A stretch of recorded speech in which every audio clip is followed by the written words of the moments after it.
Okay, let's take a closer look at cutting and stripping and crimping. Of course, you're going to need tools, so let's get started. All right, let's take a look at the tools we're going to need to cut, strip, and crimp. First one is our cutter. I like this because it's an anvil type. It gets a really sharp cut. Our stripper, which is a 360 degree with the wire gauge listed on the die. 360 meaning it's going to cut the insulation in a full circle so you're not pulling at the insulation. And of course, a crimper, we like to call it a B crimper because it helps roll the terminal and secure the conductor to the terminal. So now I'm going to grab my wire. I'm going to cut back just a little bit of a nub to clean it up a little bit. Boy, that is sharp. I love that. And then we're going to take our seal. We want to slide that on first because once I strip it, if I slide my seal over at that time, I might grab a strand and it'll just bend it back on itself, and yuck, I have a mess.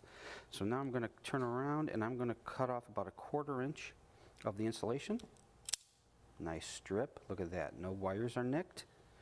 And then we're going to grab our terminal, which is right here. It comes in strands usually, or a reel. This is how we receive them because we were obviously cutting these in larger quantities. So I'm going to break one off. I'm going to roll down my seal to the edge, and then I'm going to place my terminal in. I want to use my D side. Again, you might have to practice a little bit to know which size die you need for your terminal. I give it a nice crimp. There we go.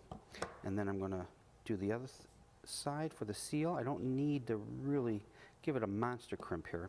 I just want to be able to roll it. So I'm going to roll it a little bit and get a nice crimp on there. There we go, to hold it in place. Tug test, very effective. And there's our shop crimp, and here's our factory crimp. Not bad. Should last a long time.